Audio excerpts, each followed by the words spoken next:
ज्यों ही वो मारे हमारे हाथ पर तो चोट हमारे दूर लग गई, यहाँ हाथ हमारा कट गया और देख लिए कि हाथ हमारा कट गया, इनको ऐसा नहीं मारना चाहिए। इसी से हाथ से इनको पानी देते थे, चरण दबाते थे। आज हमारी भूल अगर हो गई तो इतना दूर इनको नहीं मारना चाहिए, बेत की छड़ी से मारे। जो हाथ कटा देखे खून, बस तुरंत अद्धा उठाए और मारे, सर फट गया। और भागकर हम 5 साल तक, गुरुजी का सर फाड़ सर दिए। फट गया, ये गिर गए और हम 5 साल तक ननिहाल में रह गए, ननिहाल से आए ही नहीं। अच्छा, ऐसा डर के भागे? डर से भगे, ये खोजाते हमको रह गए, लेकिन गुरुजी अब पाएंगे तो बहुत मारेंगे। बिल्कुल नहीं। आप गुरु जी को हृदय में रख करके, तो महाराज जी अब हमें ऐसा लग रहा है आपका नौवा झूठे नहीं पड़ा है पगला बाबा। बिल्कुल बिल्कुल, बिल्कुल।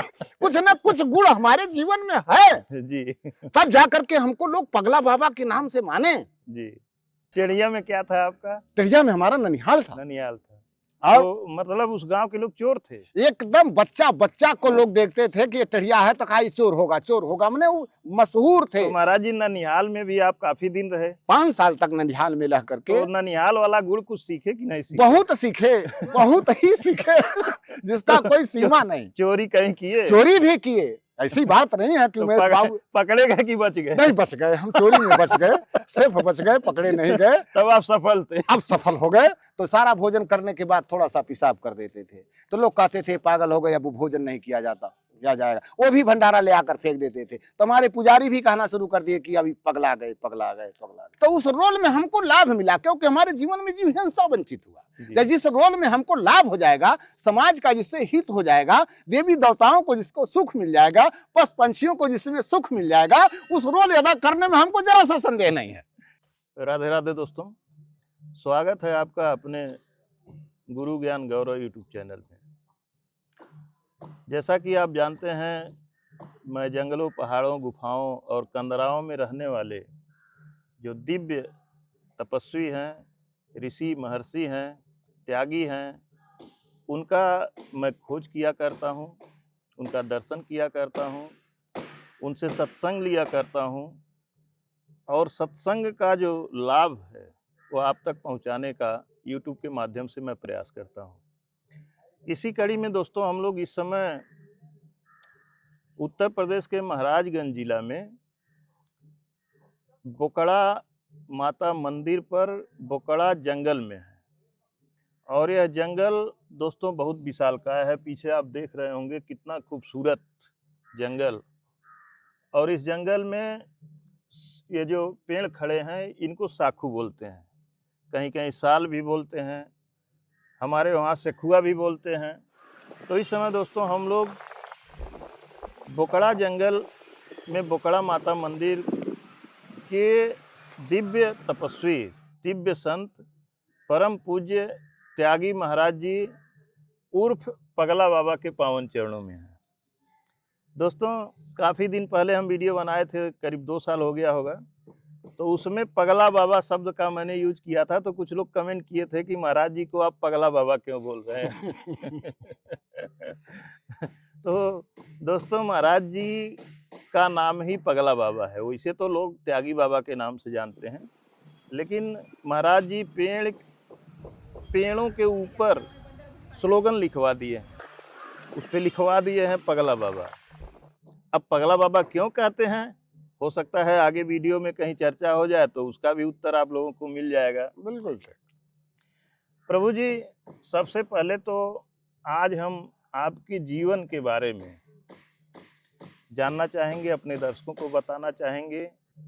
तो महाराज जी कृपया अपने जीवन के बारे में आप बताएं कि किस उम्र में संत आप बन गए और क्यों संत बन गए, कैसे विचार आ गया आपको कि हम संत बन जाएं, और आपका मूल निवास कहाँ पे पड़ता है? बड़ी सुंदर उमेश बाबू आपका प्रश्न जो है जी। मैं पहले तो आप लोगों को आशीर्वाद देता हूँ। जी मैया सभी आपका मनोकामना पूर्ण करे। जी। संत बनने का कारण और अकारण जी। दो। जी। पहला तो संत कोई बनता नहीं है। अच्छा। पहली बात जी। संत बनने के लिए बहुत लोग सोचते हैं, बहुत लोग इस पर चलते भी हैं, लेकिन संत जो बनना चाहिए वहां तक हम नहीं पहुंच पाते हैं, क्योंकि संत का बनना आसान है लेकिन उस पर चलना बड़ा कठिन। जी आज बहुत लोग निकले, लेकिन संत का परिभाषा जो है, संत जिसे कहते हैं, उसका दर्शन आज दुर्लभ हो गया है। संत का दर्शन हो नहीं पा रहा है, जो हो भी पा रहा है तो बहुत दुर्लभ है। कहीं कंदराओं में एक आध संत है जिसका दर्शन हो जाए। जी आज हम उसकी एक किरण है, लगा हुआ है उसकी जोत हमारे ऊपर, जो कि आज हम देश में संत के नाम से पुजवा रहे हैं, लेकिन हम संत नहीं। जी बहुत जन्म तक तपस्या करने के बाद तब व्यक्ति संत की परछाई पाता है। संत बन जाना अलग की चीज, जी क्योंकि भगवान भी संत के बस में होते। सुन मुन साधुन के गुण कहूं, अजिनते मैं उनके बस रहा हूं। जी साधु बन बाबू, अभी साधु बनने के लिए अभी जीवन बैठ में जाइए। बड़ी त्याग करनी। जी भगवान गीता में बोले कि अर्जुन, व्यास जोगम मम ज्ञानम त्याग जोगम मम दुर्लभम। जो इस दुनिया में व्यास पीठ पर बैठकर मेरे कथा को कहे, अय अर्जुन उसे मुझे जानना, लेकिन जो इस दुनिया से त्याग ले लिया है, ममम दुर्लभ, मुझे भी दुर्लभ है। जो वो करके दिखा देगा, मुझे करना बड़ा असंभव है, मैं उसे नहीं त्याग पाऊंगा, हमको यो त्याग देगा। तो त्याग जोगम ममम दुर्लभ, ये दुर्लभ वस्तु। तो सबसे बड़ी चीज होती है त्याग। जितनी भी वस्तु की हम त्याग करना चाहें, उतना त्याग करते जब तक नहीं जाएंगे तब तक हम साधु नहीं बन पाएंगे। दूसरी चीज, साधु बनने में पहले वो अपने जीवन को निस्वार्थ बनाए, किसी भी वस्तु में वो स्वाद न ढूंढे। आज के समय में महाराज जी त्याग हो कहाँ पा रहा है? हाँ, असंभव। जी असंभव इसलिए नहीं हो पा रहा कि उसके जीवन में गुरु नहीं मिले। जी अगर गुरु मिल जाते, संत मिल जाते, गुरु आश्रम पर रहता, गुरु का सेवा करता, गुरु की आज्ञा का पालन करता, वेद का अध्ययन करता, तो संभवतः हो सकता है कि उसके जीवन में त्याग की भावना जागृत हो जाती। जी लेकिन वो न गुरु का सेवा कर पा रहा है, न तीर्थाटन कर पा रहा है, वेद का अध्ययन कर पा रहा है, न जीवन में अपनी सत्संग कर पा रहा है, इसलिए त्याग की परिभाषा उसके जीवन में नहीं हो पा रहा। महाराज जी, जो ही वो संत जीवन में जा रहे हैं, चाहे कहीं कुटिया पे चले गए, चाहे आश्रम में चले गए या मठ में चले गए, फिर उनको एक घर का त्याग करके नाम हो जाता है त्यागी बाबा, और जाने के बाद फिर उनका वहां पे विस्तार शुरू हो जाता है। जी तो त्याग हुआ कहाँ? जी, उसमें देखना है जी कि वास्तव में वो त्याग किस चीज का किया है। जी जब हम अध्ययन करेंगे, उसके अध्ययन के ऊपर निगाह डालेंगे, तब ये पता चलेगा कि वास्तव में इन्होंने त्याग किसका किया, त्याग किसका करना चाहिए, किसका नहीं करना चाहिए। उस पर, उस बिंदु पर ये काम कर रहा है कि नहीं, ये व्यक्ति उस पर चल रहा है कि नहीं चल रहा है। कुछ समय तक उसके पास रहने के बाद तब हमको पता चलेगा कि वास्तव में त्याग है कि नहीं। है त्याग असंभव चीज है, जी और असंभव को संभव करने के लिए साधु त्यागी कहवा लेता है, लेकिन वो त्यागी है नहीं। जी नाम उसका पड़ गया त्यागी, त्यागी बाबा, लेकिन वो त्यागी है नहीं। अगर त्यागी है भी अधूरा, जी पूर्ण नहीं, कहीं ना कहीं जरूर उसका बंधन बंधा हुआ है। जी तो जब बंधन बंधा हुआ है तब वो त्यागी नहीं है। जी हे उमा, वह परम विरागी, त्रिण सम सिद्ध, तीन गुण त्यागी। तीनों गुण को त्याग दे, रजोगुण, तमोगुण, सतोगुण। ये तीनों गुण के बंधन में जो व्यक्ति न आए, उसका नाम त्यागी है। यहाँ से बंधन से, तीनों से मुक्त होना बड़ा कठिन हो गया है, और साधु और त्यागी नाम पड़ गया। जी महाराज जी, हमारा प्रश्न ये था कि किस उम्र में आप संत बन गए थे? बहुत हमारी उम्र कम थी, ये तो हमारे बचपन के सत्री भी हैं। जी 17 से 18 साल की हमारी उम्र एकदम नया थी। जी अभी हमारे चेहरे पर रेख नहीं थी, तभी से हमारा वैराग जागृत हो गया, और ये संतों की संग से जागृत हुआ। शादी विवाह हो चुका था? बिल्कुल नहीं, जी बिल्कुल, इससे हम बिल्कुल नहीं। जी और हम अच्छे एक ड्राइवर भी थे, अच्छा, अपने जीवन में एक गाड़ी के अच्छे ड्राइवर थे। किस चीज की ड्राइविंग करते थे? ड्राइवर हम ट्रैक्टर के भी थे, जी और जीप के भी थे, जी और मोटरसाइकिल भी थे। जी। जब हमारे क्षेत्र में किसी की गाड़ी घोड़ा नहीं थी, तब हमारा ट्रैक्टर चलता था। तो महाराज जी, ड्राइवरी तो आज भी आप कर रहे हैं? आज भी ड्राइवरी कर रहे हैं, लेकिन आज तो आप पूरे समाज को ड्राइव कर रहे हैं। ठीक, थोड़ा सा चेंजिंग है उस ड्राइवरी से इस ड्राइवरी बस को। किसी मोटर गाड़ी में बैठ के नहीं कर रहे हैं, इतना ही अंतर है। बस अब उतना जी। अंतर है।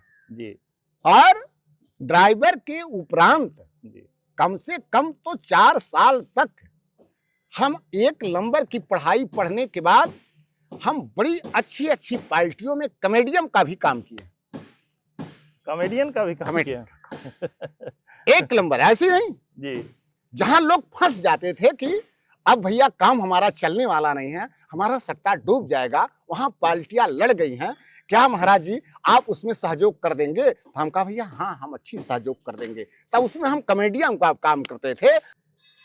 दूसरी चीज, अब जो ये आप जिस समय पर पूछ रहे हैं, जी इस समय ये त्याग है। जी अब वो कॉमेडियन का काम, जब नाम ये सुनेंगे कि बाबा अपनी बात से बोले हैं कि हम कॉमेडियन भी थे, जी तो जिनको जानकारी है, जो हमारा कॉमेडियन लोग देखे हैं, जी, इस कला को देखे हैं, उनको याद आ तो जाएगा। तुरंत याद आ जाएगा कि बाबा बिल्कुल झूठ नहीं बोल रहे हैं, वास्तव में मैंने उनका कॉमेडियन का पद देखा है। आज भी पकड़ कर लोग ले जाते हैं जगह जगह, ऐसी ऐसी जगह पर पहुंचा देते हैं जी जहां लोग ग्रसित रहते हैं मुंह से, जी कुछ दिखाई नहीं देता, शोक से ग्रसित रहते हैं, तो कहते हैं कि त्यागी जी को बुलाइए, अभी सबको एक से एक बात बोल करके, हंसा करके ये सब शोक खुशियों में बदल देंगे। तो आज भी उस जगह पर पहुंचकर दो चार शब्द मैं जरूर बोल देता हूं कि जो दिल जीत करके उसकी हंसी आ जाए, एक रोग तो समाप्त हो जाए। तो ऐसी खोज आज भी हमारी होती है। महाराज जी, 17 साल की उम्र में आदमी की सोच होती है, बच्चा धीरे धीरे जी जी अपने अवस्था में जाता है, जी जी घर परिवार के लोग, माता पिता सब लोग कहते हैं कि अब बच्चे की शादी होनी चाहिए, जी जी अब बालिक हो रहा है। जी 18 साल के बाद 20-22 साल में, जी आपके उम्र में तो बचपन में बाल्यकाल में शादी हो जाती थी, बाल विवाह जी चलता था। जी जी जी तो उस समय महाराज जी परिवार के लोग भी, माता पिता भी चाहते जी हैं कि बच्चे का शादी विवाह हो जाए, जी परिवार जी बसाए, जी जी और बच्चों का भी मन उधर जाता है। जी जी उस समय आपके मन में वैराग्य कैसे आ गया? कॉलेज का ही देन था। जी कॉलेज में हमारे गुरुदेव ही नरसिंह यादव थे, जी बहुत मानते थे हमको, जी और हमारा शुभ नाम जाने रहे हैं रामप्रीत। बुलाते थे रामप्रीत इधर आओ, चले जाते थे। कहाँ? पैर दबाओ, पैर दबाना शुरू कर देते थे, तो हमको पढ़ाना शुरू कर देते थे। जी और पढ़ाते पढ़ाते जब वो सो जाते थे तो कहते थे कि देखना अगर सो जाएंगे तो बच्चों को पढ़ाना। जी तो बच्चों को पढ़ाते थे, लेकिन कहीं भूल हो गई और हाथ में मारे, लेकिन लग गया यहाँ चोट, हाथ हमारा कट गया। तो ये दिन की पढ़ाई थी कि रात की? दिन की पढ़ाई थी, क्योंकि उस समय रात में भी गुरुजी लोग बुला के एकदम पढ़ाते थे एकदम बच्चों को। एकदम एक दिन की पढ़ाई थी। हाँ। लेकिन हमारा रिश्मान का नहीं आया, और तुरंत पौधा उठा करके मारे और गुरु जी का मस्तक फट गया। आप मार दिए गुरुजी को? तुरंत मारे। ज्यों ही वो मारे हमारे हाथ पर, तो चोट हमारे दूर लग गई, यहाँ हाथ हमारा कट गया, और देख लिए कि हाथ हमारा कट गया, इनको ऐसा नहीं मारना चाहिए। इसी से हाथ से इनको पानी देते थे, चरण दबाते थे। आज हमारी भूल अगर हो गई तो इतना दूर इनको नहीं मारना चाहिए, बेंत की छड़ी से मारे। जो हाथ कटा देखे खून, बस तुरंत अद्धा उठाए और मारे, सर फट गया। और भागकर हम 5 साल तक, गुरुजी का सर फाड़ सर दिया? फट गया, ये गिर गए, और हम 5 साल तक ननिहाल में रह गए, ननिहाल से आए ही नहीं। अच्छा, ऐसा डर के भागे? डर से भगे, ये खोजाते हमको रह गए, लेकिन गुरुजी अब पाएंगे तो बहुत मारेंगे। बिल्कुल नहीं। और गुरु जी को हृदय में रख करके हम सोचे कि अब गुरु हमको कर लेना, सीधे भगे अयोध्या। अयोध्या छोटी छावन में। तो महाराज जी, अब हमें ऐसा लग रहा है आपका नौवे झूठे नहीं पड़ा है पगला बाबा। बिल्कुल बिल्कुल बिल्कुल कुछ ना कुछ गुण हमारे जीवन में है, जी तब जा करके हमको लोग पगला बाबा के नाम से माने। जी। दूसरी चीज, फिर क्या हुआ महाराज जी? उसके बाद अयोध्या हम गए। अयोध्या नित्य गोपाल दास महाराज, जी कैसे हमारे श्री बालक दास महाराज स्वर्गीय। महाराज जी, आप थोड़े देर यहाँ बैठे, धूप आती जा रही है। हाँ, हाँ, धूप हम हमारे ऊपर पूरा हाँ, पड़ रही है। हमारे ऊपर भी पड़ रहा है। जी तो बाबा से दीक्षा लिए, दीक्षा लेने के बाद बोले कि त्यागी अब हमारे पास तुमको रहना है। हम कहा महाराज जी आपका सेवा करेंगे, लेकिन सेवा करने के उपरांत भी गुरुजी हमको नहीं छोड़े और पकड़वा लाए। जी जो नरसिंह मास्टर हमारे थे, अभी भी जीवित हैं, जी ये बौलिया ग्राम सभा के रहने वाले हैं, महाराज इनके पूरब। जी बोले कि नहीं रामप्रीत अब छोड़ो, बैराग छोड़ो और कॉलेज पर। हम कहा बिल्कुल बैराग अब नहीं छोड़ सकती है महाराज, अब हम महाराज हो गए तो अब चल दिए। जी। संजोग बसा तो उमेश भाप बाबू, लिए कि हाँ। बच्चा जो है अब नहीं मान डर सकता। के नाते साधु बन गए। एकदम एकदम।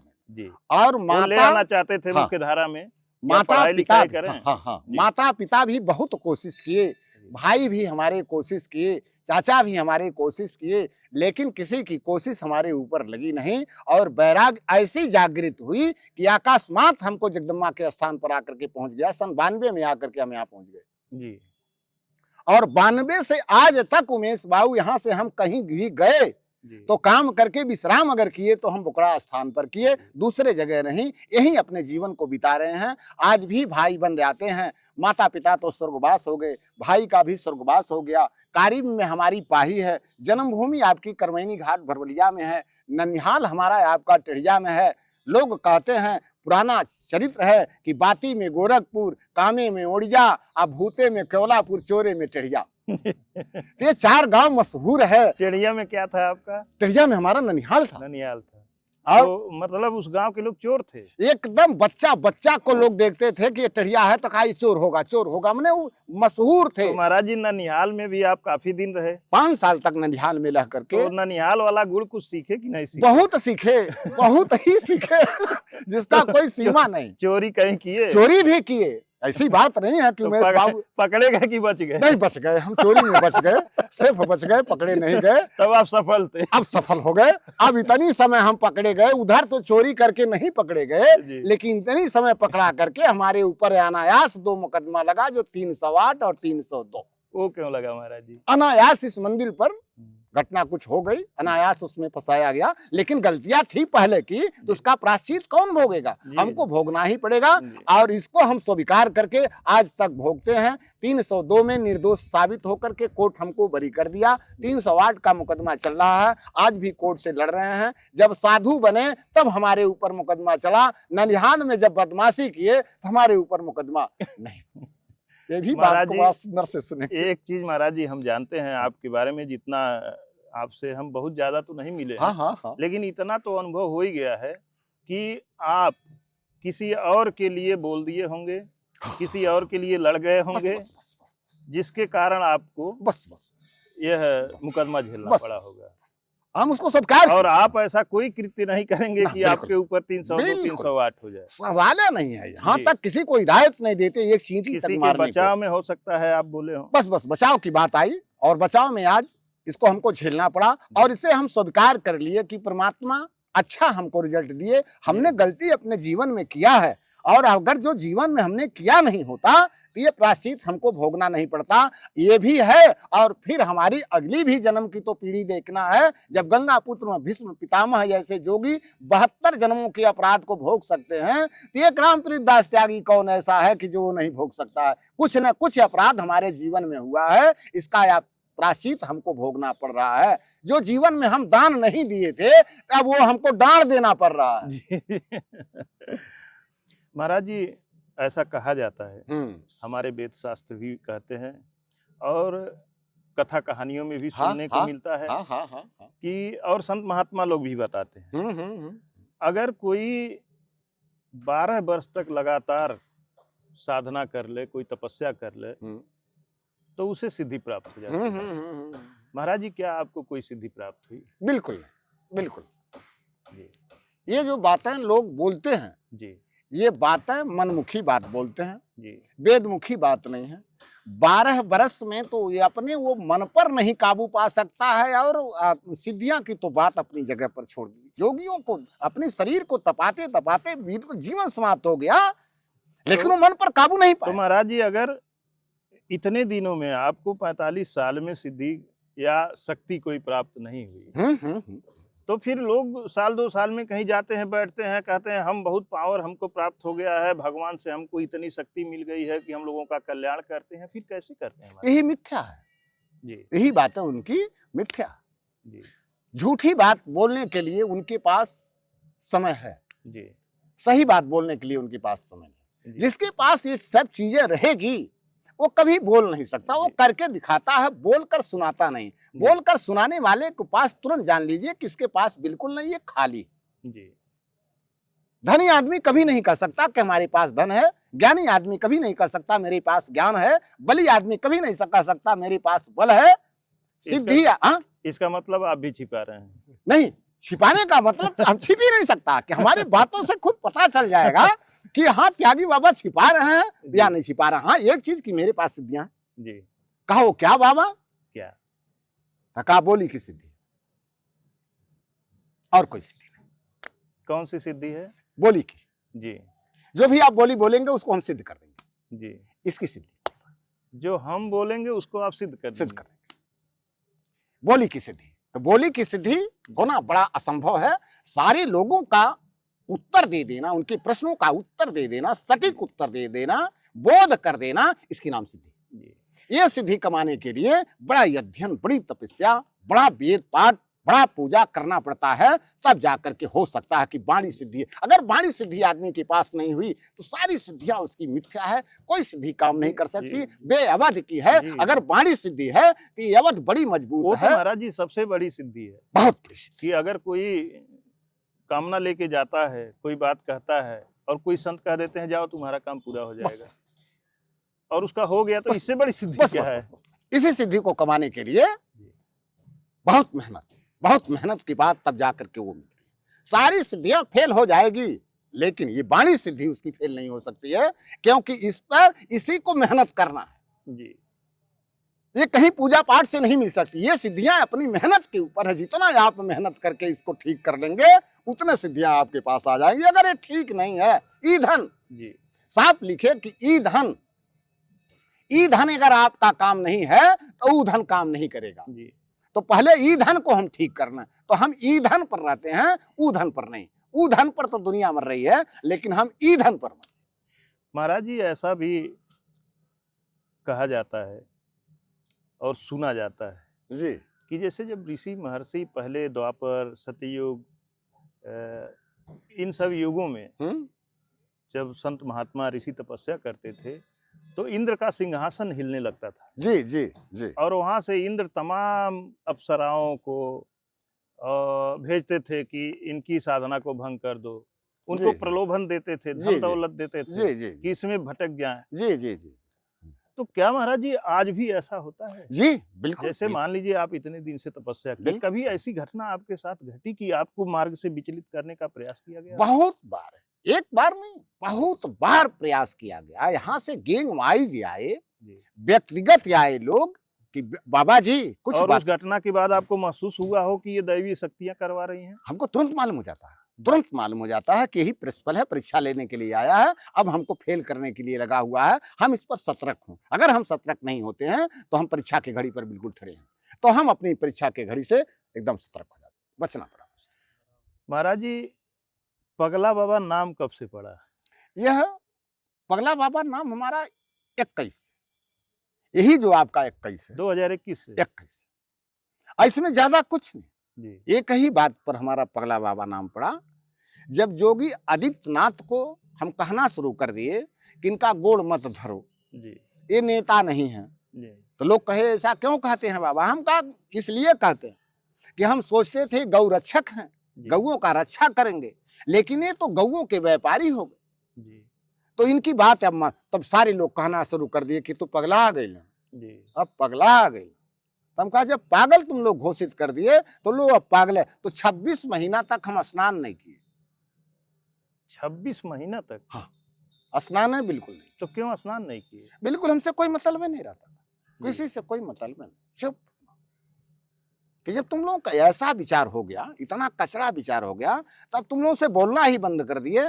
जब लोग पास में हमारे बैठते थे तो तुरंत हम पेशाब कर देते थे, तो लोग कहते थे कि अब पागल हो गए, पागल हो गए, पागल हो गए। दिमाग डिस्टर्ब हो गया। दिमाग डिस्टर्ब हो गया। भंडारा जब हम पाते थे तो उसमें हमको मक्खन देते थे, शुद्ध मक्खन हमारे कटोरी में दे देते थे, उसे हम जरा सा खाते थे और बाकी सब बांट करके पुजारी खा लेता था। बाकी लोग कहते थे कि ये तो पुजारी का काम ठीक नहीं है, ऐसा करना नहीं चाहिए, गुरु जी का प्रसाद हमको भी मिलना चाहिए। हमने कहा कि इसको अब कैसे छुड़ा दें, तो सारा भोजन करने के बाद थोड़ा सा पेशाब कर देते थे, तो लोग कहते थे पागल हो गए, अब भोजन नहीं किया जाएगा, वो भी भंडारा ले आकर फेंक देते थे। तो हमारे पुजारी भी कहना शुरू कर दिए कि अभी पगला गए, पगला गए, पगला गए।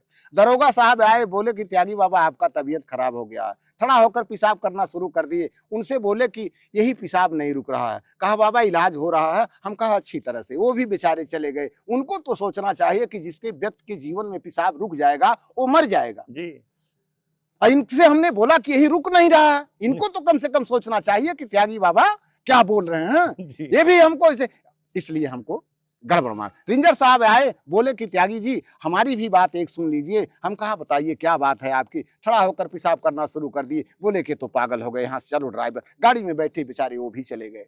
जितने भी लोग थे, मात्र एक हमारे पेशाब करने से सारे लोग हमको पागल घोषित कर दिए। तो 2 साल का हमको अच्छी टाइम मिल गया वेद का अध्ययन करने के लिए, तपस्या करने के लिए। झूठ बोलने से बच गए, भंडारा से बच गए, किसी के दाना खाने से बच गए, किसी की धन दौलत लेने से बच गए। 2 साल तक बहुत सेफ रह गए, लेकिन जब से अब होशियार बाबा हो गए तब से अब गड़बड़ हो गया।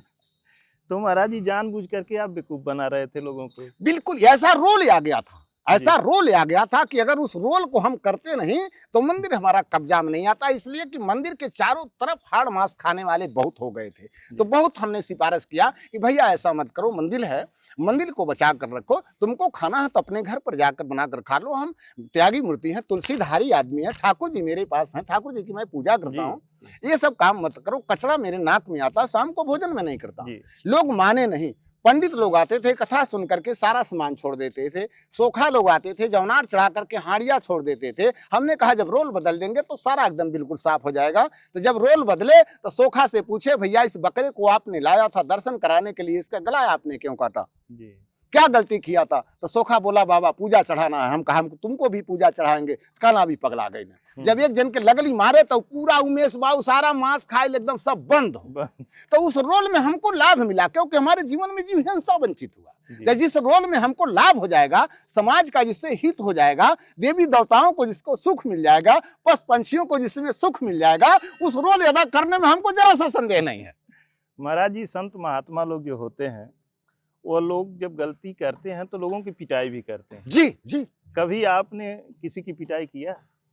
उमेश बाबू 97 में एक बदमाश हमारे पास आता था, उसका नाम भोगी भोगी था। यही बर्मा का रहने वाला था, आपका दरिया हंसखोरी महुआ बर्मा जी।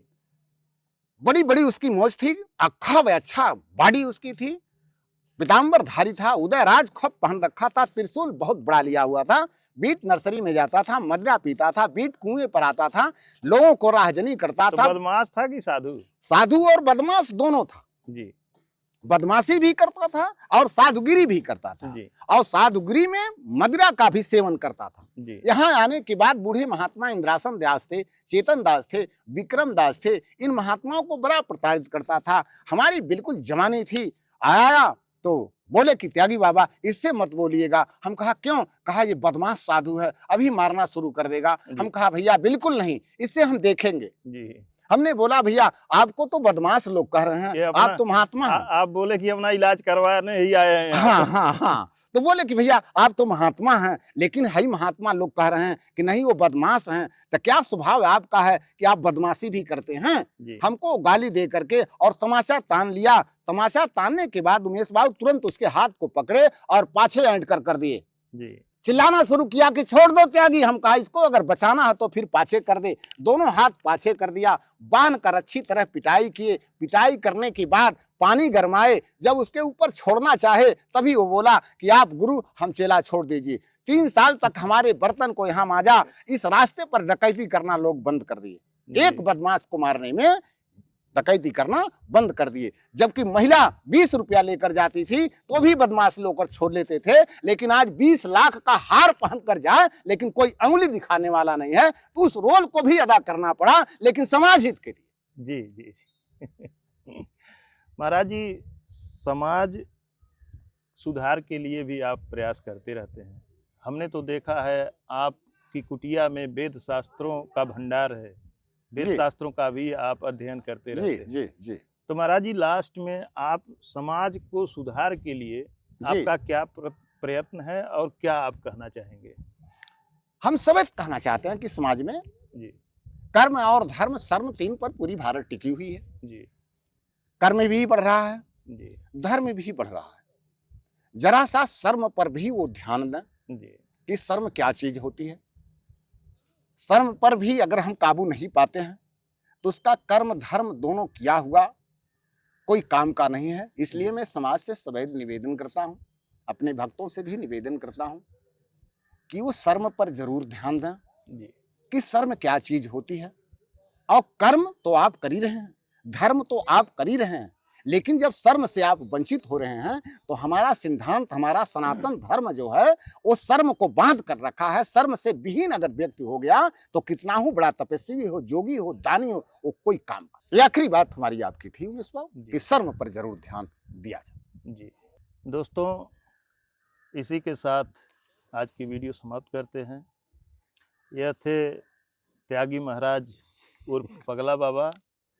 और आपको अगर यहाँ आना है, आप गूगल मैप में बोकड़ा देवी मंदिर महाराजगंज आप डाल दीजिए, यहाँ का लोकेशन आपको मिल जाएगा। फॉरेस्ट विभाग के रेंज में आता है, फॉरेस्ट विभाग की निगरानी में यह मंदिर है। और रोड से जब आप घूमेंगे तो वहाँ बैरिकेटिंग फॉरेस्ट विभाग की लगी हुई है। अगर 4 व्हीलर से आते हैं तो आपको परमिशन लेना पड़ेगा, शुल्क जमा करना पड़ेगा। 4 पहिया गाड़ी का 250 रुपये की पर्ची कटती है, उसके बाद आप यहाँ आने को पाएंगे।